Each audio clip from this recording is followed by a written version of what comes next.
देश विदेश की तमाम बड़ी खबरों की ओर रुख करने से पहले आइए नजर डालते हैं उनकी हेडलाइंस पर। टारगेट किलिंग पर बोले पूर्व सीएम। सिद्धू मूसेवाला की हत्या के बाद पंजाब में गैंगवार की आशंका। राष्ट्रपति से नाराज राजनयिकों की दुनिया भर में हड़ताल। यूक्रेन के राष्ट्रपति जेलेंस्की का सनसनीखेज दावा। पाकिस्तान के स्टार रिजवान का बड़ा बयान। यूपी को 80,000 करोड़ की सौगात। अखिलेश और ओवैसी पर केस चले या नहीं। कोविड की चपेट में गांधी परिवार। ज्ञानवापी में हिंदू के साथ साथ मुस्लिमों का भी प्रवेश बंद हो। गोरखपुर में बड़ा सड़क हादसा। ये थी आज की मुख्य खबरों की हेडलाइंस। अब खबरें विस्तार से। जम्मू कश्मीर में आतंकी अमूमन रोजाना टारगेट किलिंग को अंजाम दे रहे हैं। वो खासतौर से बाहरी लोगों व कश्मीरी पंडितों को निशाना बना रहे हैं। एक बिहारी श्रमिक की हत्या से गुस्साए बिहार के पूर्व सीएम जीतन राम मांझी ने फिर अपनी मांग दोहराई है। उन्होंने कहा है कि कश्मीर को बिहारियों को सौंप दिया जाना चाहिए, इससे वहां सब ठीक हो जाएगा।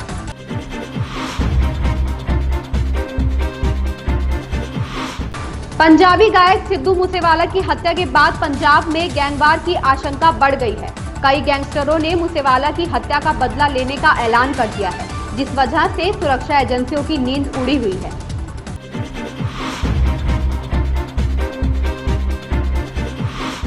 राष्ट्रपति इमैनुएल मैक्रों के विदेश सेवा सुधार से नाराज चल रहे फ्रांसीसी राजनयिक दुनिया भर में हड़ताल पर चले गए। बीते 20 साल में यह पहला मौका था जब विभिन्न देशों में स्थित दूतावासों में अधिकारियों ने कोई कामकाज नहीं किया।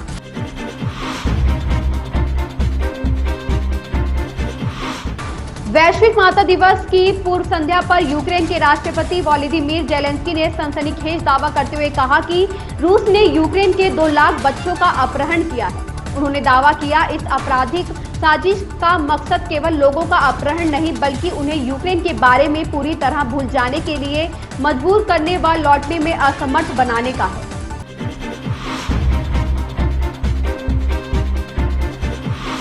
पाकिस्तान के स्टार बल्लेबाज मोहम्मद रिजवान ने कहा है कि भारत और पाकिस्तान के क्रिकेट खिलाड़ी एक दूसरे के खिलाफ खेलना चाहते हैं, लेकिन राजनीतिक कारणों की वजह से दोनों देशों के बीच सीरीज नहीं हो पा रही है।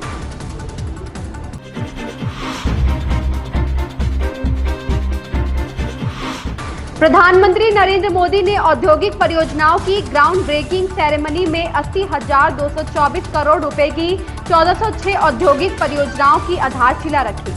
इन प्रोजेक्ट के धरातल पर उतरने पर प्रदेश में 5 लाख रोजगार के नए अवसर सृजित होने का दावा किया गया है। इन्वेस्टर्स को संबोधित करते हुए पीएम मोदी ने कहा कि यूपी बदल रहा है, यहां पर हो रहा निवेश यहां की युवा शक्ति को दिखाता है।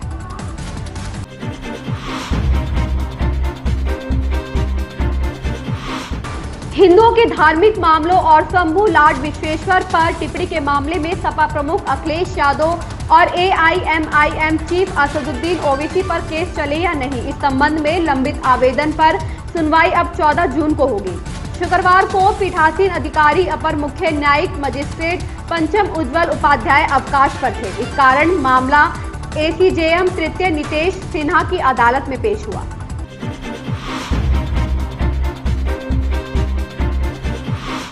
सोनिया गांधी के बाद अब प्रियंका गांधी वाड्रा भी कोविड संक्रमित पाई गई है। यह जानकारी उन्होंने खुद ट्वीट कर दी है। प्रियंका ने अपने ट्वीट में लिखा है कि उनकी कोविड रिपोर्ट पॉजिटिव आई है। प्रियंका ने बताया कि उन्हें हल्के लक्षण हैं और वे सभी कोरोना प्रोटोकॉल का पालन कर रही हैं, जिसके तहत उन्होंने खुद को घर में आइसोलेट कर लिया है। उन्होंने हाल के दिनों में खुद के संपर्क में आने वाले लोगों से भी जरूरी एहतियात बरतने की अपील की है।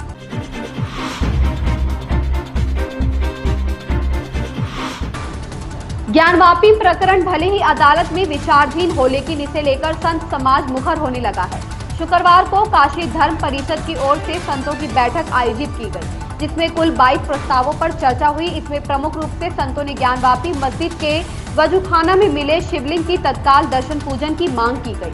ऐसा नहीं होने पर ज्ञानवापी परिसर में हिंदुओं के साथ मुस्लिमों का भी आवागमन प्रतिबंधित करने की बात कही गई।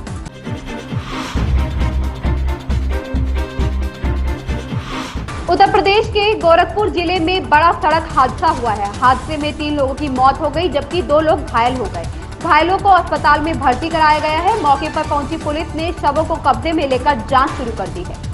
ऐसी ही ताजा तरीन खबरों से जुड़े रहने के लिए बने रहे हमारे साथ।